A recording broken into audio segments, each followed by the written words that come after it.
तो चलिए दोस्तों, आज हम ऐकिक नियम का सेकंड पार्ट आपके लिए लेकर आए हैं। कल की वीडियो में हमने देखा था ऐकिक नियम क्या होता है, इसकी सवालें कैसे लगती हैं।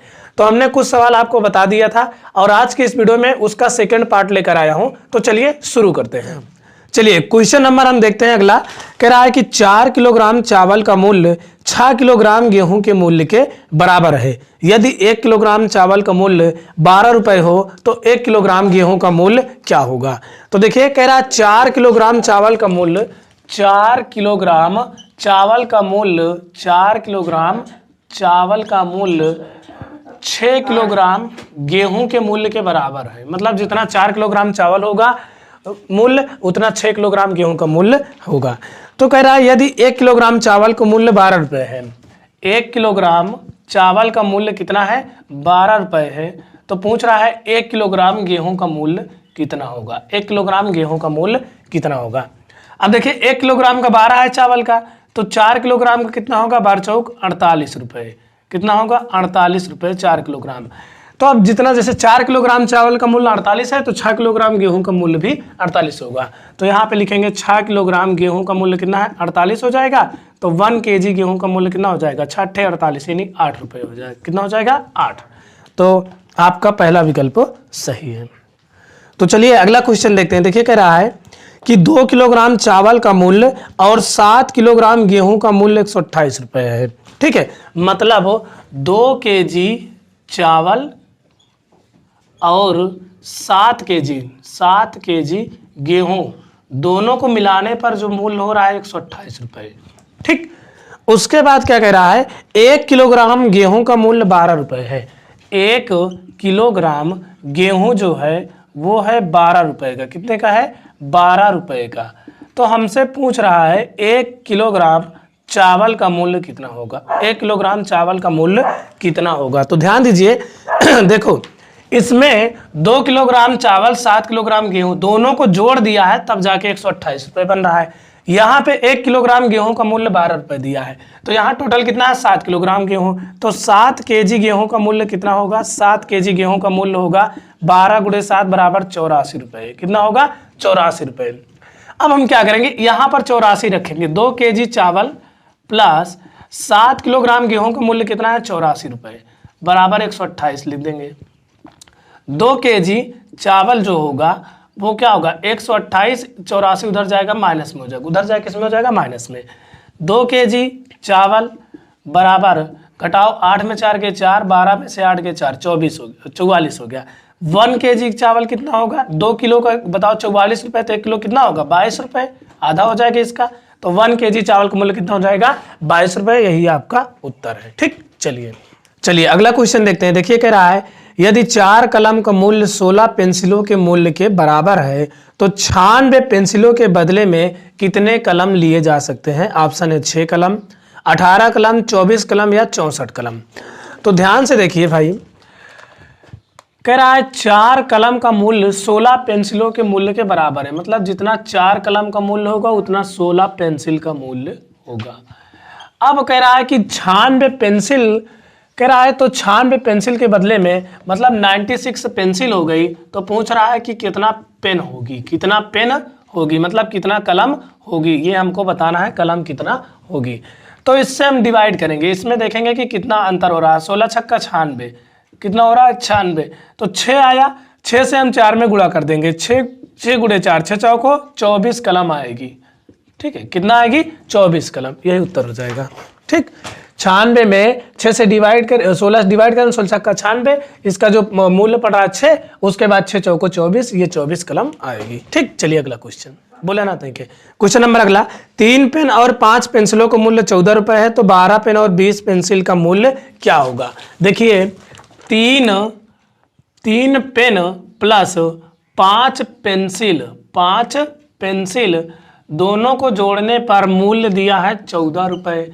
हमसे पूछ रहा है 12 पेन और 20 पेंसिल का मूल्य क्या होगा। यहाँ 12 पेन कब आएगा 3 चौक 12 मतलब 4 पेन की और जरूरत है। 20 पेंसिल कब आएगा जब 5 में 4 गुणा करेंगे 5 चौक 20 4। जब यहाँ 4 से गुणा किए तो इधर भी 4 से गुणा कर दो, तो इधर कितना हो जाएगा 12 पेन प्लस 20 पेंसिल 20 पेंसिल बराबर 14 चौको 56 रुपए। आपका ऑप्शन सही हो जाएगा। ठीक, चलिए क्वेश्चन नंबर अगला क्वेश्चन देखिए, कह रहा है 2 पेन अथवा 5 पेंसिलों का मूल्य 10 रुपए है। 2 पेन अथवा 5 पेंसिलों का मूल्य 10 रुपए है, तो 4 पेन और 4 पेंसिलों का मूल्य क्या होगा? सॉल्यूशन देखते हैं। देखिए कह रहा है 2 पेन अथवा 5 पेंसिल का मूल्य, देखो इसमें अथवा दिया है। 2 पेन अथवा, अथवा और में बहुत अंतर है। अथवा 5 पेंसिल कितने का है? 10 रुपए का है। उसके बाद हमसे पूछ रहा है कि 4 पेन और 20 पेंसिल, 4 पेंसिल, 4 पेन और 4 पेंसिल का मूल्य क्या होगा? जब अथवा कहे या कहे तो इसका मतलब 2 पेन का मूल्य 10 भी है, 5 पेन का भी मूल्य 10 है। लेकिन जब और कहे तो दोनों को जोड़कर उतना मूल्य है। जैसे 4 पेन और 4 पेंसिल कहा तो मतलब 4 पेन प्लस 4 पेंसिल दोनों को जोड़कर बताना है कि कितना होगा। ठीक, लेकिन जब या अथवा कहे तो मतलब कि 2 पेन का मूल्य जो होगा वो कितना होगा? 10 रुपए, और 5 पेंसिल का मूल्य भी 10 रुपए होगा। ये अथवा का मतलब है कि 2 पेन जितने को मिल रहा है उतना 5 पेंसिल भी मिल रहा है। लेकिन और कह दे तो दोनों को जोड़कर उतना होगा। ठीक है, इस बात को ध्यान रखिए। तो 1 पेन का कितना होगा? 2 पेन का 10 है तो 1 पेन का 5 रुपए। यहाँ पे कितना पेन है? 4 पेन, तो 4 पेन का कितना होगा भाई? 4 पंचे 20 रुपए होगा। अब देखिए 5 पेंसिल का 10 है तो 1 पेंसिल का कितना होगा? 1 पेंसिल का कितना होगा? 2 रुपए। यहाँ पर कितना पूछा? 4 पेंसिल, तो 4 पेंसिल का कितना होगा? 4 दूनी 8 रुपए।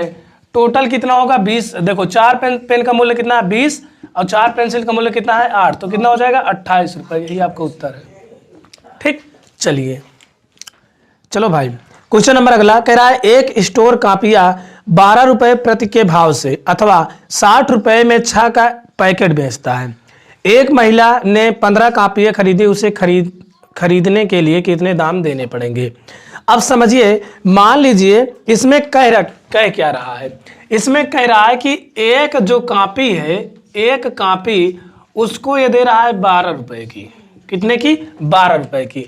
अब मान लीजिए, और उसके बाद एक चीज और कहा कि 60 रुपए में 6 का पैकेट बेच रहा है। अगर 60 रुपया के लोगे तो 60 रुपए पे एक पैकेट है, एक पैकेट जिसमें 6 आता है।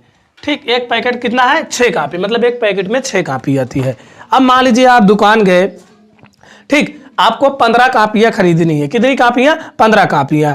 उसके बाद तो आप बताओ कैसे खरीदोगे? मान लीजिए आप दुकान गए, एक कापी का भैया 12 रुपए की है। अगर आप 6 का एक पैकेट है तो 60 रुपये मिल जा रहा है। ठीक है, अगर उस तरह हम जोड़े तो बरछंग 72 हो जा रहा है, लेकिन आपको 12 रुपए का फायदा हो रहा है। तो आपको खरीदना कितना है? कह रहा है कि एक महिला जो है वो 15 कापी खरीदना चाहती है। कितना? 15 कापी। तो आप क्या करेंगे? सोचेंगे कि चलो एक पैकेट में 6 आ रहा है तो 2 पैकेट ले लिया जाए, 12 हो जाए। तो 2 पैकेट का कितना होगा? 2 पैकेट का कितना होगा? 2 पैकेट का कितना होगा? एक पैकेट का देखो, एक पैकेट में 6 आता है तो एक पैकेट का 60 रुपए, तो 2 पैकेट का 120 रुपए हो जाएगा। मतलब कि इसमें 12 आ जाएगी। 12 कापी आ गई। अब बची कितनी कापी? 3 कापी। तो अब 3 कापी क्या करेंगे? 12 रुपए के हिसाब से ले लेंगे। तो एक कापी का मूल्य कितना है? 12, तो 3 कापी कितना होगा? 12 आई 36 रुपए। इसको जोड़ दीजिए, 6 3 2 5 1, 156 रुपए 15 कापी का मूल्य। समझ में आया? हो गया 100%। ठीक, यही आपका आंसर है। क्वेश्चन नंबर अगला कह रहा है कि एक दुकानदार कोक की प्रत्येक बोतल 10 रुपए, कोक की प्रत्येक बोतल 10 रुपए या 30 बोतलों का एक क्रेट 240 में बेचता है। यदि वंदना को 185 बोतल कोक खरीदनी हो तो उसे कितनी धनराशि देनी पड़ेगी? सेम उसी तरह है। देखिए समझिए, इसमें कह रहा है कि एक दुकानदार है जो एक कोक की बोतल, एक कोक को 10 रुपए में दे रहा है। कितने में? 10 रुपए में। अगर आप एक पूरा क्रेट लेते हैं, एक क्रेट मतलब एक क्रेट में 30 बोतल आती है। कितनी आती है? 30 बोतल आती है। उसको दे रहा है 30 बोतल आती है, इसको दे रहा है वो 240 रुपए में। कितना दे रहा है? 240 रुपए में। मतलब अगर आप एक कोक की बोतल लेंगे तो उसे 10 रुपए में दे रहा है। लेकिन अगर आप पूरा कहते हैं हमको एक ट्रे ही दे दीजिए, पूरा क्रेट दे दीजिए, तो उसमें उस क्रेट में 30 बोतल है। कितना? 30 बोतल, और उसका दाम 240 रुपए है। ठीक है, अब कोई लड़की है, वो वंदना कह रही है कि हम 185 कोक की बोतल खरीदना चाहते हैं। कोक की बोतल 185 कोक की बोतल चाहिए उसको, तो बताओ कितना पैसा देना पड़ेगा। जैसे आप ही खरीदने जाओ तो आपको 185 खरीदना है, तो आप सोचो कि चलो क्रेट ले लिया जाए, क्योंकि एक क्रेट में 30 है और वो भी 240 रुपए मिल रहा है। तो हम क्या करते हैं, 6 क्रेट ले लेते हैं। 6 क्रेट का कितना होगा, 30 छक्का 180, तो 30 गुणे 6 क्रेट कर देंगे। 30 गुणे 6 क्रेट बराबर 180 ये कोक की बोतल आ जाएगी। 180 कोक की बोतल आ जाएगी। अब देखो 30 मतलब 6 क्रेट खरीद लिए, तो 30 छक्का कितना हो गया, 180 कोक आ गया। 180 कोक आ गया तो 240 रुपया एक ठो रखना, तो 240 गुणे 6 कर देंगे तो कितना हो जाएगा, 240 गुणे 6 तो 24 छक्का 144, 1440 रुपए हो जाएगा। कितने का हो जाएगा, 180 कोक का 1440 रुपए हो जाएगा। इतना समझे। उसके बाद बचा कितना, 5 बचा, क्योंकि 180 आपने ले लिया, 5 बचा, तो एक का कितना दिया है 10 और 5 का कितना होगा, 10 बचे 50। तो इसमें गुणा कर दीजिए, जोड़ दीजिए इसको, 0 5 9 4 1 1490 रुपए 185 कोक की बोतल का दाम होगा। ठीक है, 1490 रुपए, यही आपका आंसर हो जाएगा। ठीक है, तो देखिए भाई यहाँ पर आपकी जो सवालें थोड़ा सा दमदार थी, मैंने उसको बता दिया। यहाँ पर आपकी जो लुसेंट की एक एक नियम की सवाल है वो समाप्त हो गई। जो नॉर्मल सवाल है उसको मैं आपको दे दूंगा, आप लगा दीजिएगा, उसमें आपको कोई दिक्कत नहीं होगी। जो कठिन लग रही थी मैंने उसको बता दिया। अगर आपको अभी भी कोई कंफ्यूजन हो तो आप कमेंट कीजिए, मैं आपको जरूर बताऊंगा। इसके बाद हम अगला चैप्टर पढ़ने वाले हैं, लघुत्तम समापवर्तक। ये छोटा मोटा है, इसको आप कर लीजिएगा, इसको नहीं पढ़ाएंगे, एवरेज पढ़ेंगे। ठीक है, हम क्या पढ़ेंगे इसके बाद, एवरेज, चैप्टर 7। तो इसके बाद जो लघुत्तम समापवर्तक है, अगर आप उसको नहीं पढ़े तो उसका लिंक आपको डिस्क्रिप्शन मिल जाएगा, वहां से जाकर आप पूरी सवाल लगा सकते हैं। मैंने एक एक सवाल बताया है, आपका कॉन्सेप्ट क्लियर हो जाएगा। इसके बाद हम एवरेज पढ़ेंगे। अगर आपको एवरेज का बेस कंप्लीट करना है तो उसका भी लिंक आपको डिस्क्रिप्शन मिल जाएगा। आप एवरेज का बेस कंप्लीट करिए। बेस कहाँ से कंप्लीट होगा, आप अरिहंत पढ़िए, और अरिहंत का मैंने पूरा सोल्यूशन पढ़ा दिया है, और ये आपकी थोड़ा सा ये रिवीजन के लिए है, मान लीजिए। तो इसको हम पढ़ाएंगे कल की वीडियो में आपको एवरेज मिलेगा। काफ़ी अच्छी सवालें हैं, और लगभग इसमें 60 सवाल है, आपको 2 पार्ट में मिल जाएगा 60 सवाल। तो चैनल पर नए हो तो सब्सक्राइब कर लीजिए, वीडियो को लाइक कीजिए, शेयर कीजिए। मिलते हैं किसी और वीडियो में। बेल आइकन पे दबा दीजिएगा वीडियो देखने के लिए।